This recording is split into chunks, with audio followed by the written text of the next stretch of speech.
അനസ് റളിയല്ലാഹു അൻഹു പറയാണ്, എന്റെ മുത്തിന്റെ സ്നേഹം എനിക്ക് പറഞ്ഞു തീർക്കാൻ പറ്റൂല. അനസ് റളിയല്ലാഹു അൻഹു പറയാണ്, ഞാൻ കൂടെ ഉണ്ടായിരുന്നു കുറെ നാൾ. യാ ബുനയ്യ, മോനെ മോനെ മോനെ എന്നല്ലാതെ ഒരു വാക്ക് എന്നെ വിളിച്ചിട്ടില്ല, ദേഷ്യപ്പെട്ടിട്ടില്ല. നീ എന്തിനത് ചെയ്തു എന്നോട് ഒരു വാക്ക് ചോദിച്ചിട്ടില്ല വഫാത്തിന്റെ നേരം വരെ.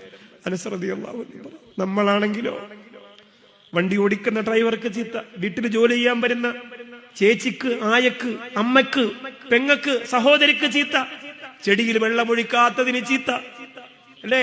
കുഞ്ഞ് ഹാളിൽ മൂത്രമൊഴിച്ചാൽ ചീത്ത, വിരിപ്പിൽ കിടന്ന് കുഞ്ഞ് മൂത്രമൊഴിച്ചാൽ പോലും വേദനയോടെ പ്രസവിച്ച ഉമ്മ ആ കുഞ്ഞിനെ കാലിൽ പിടിച്ച്, ഇന്നലെ വൃത്തിയാക്കിയതല്ലേ, പുതിയ വിരിപ്പല്ലേ, പുതിയ മെത്തയല്ലേ, ദേഷ്യം. കാരണം എന്താ?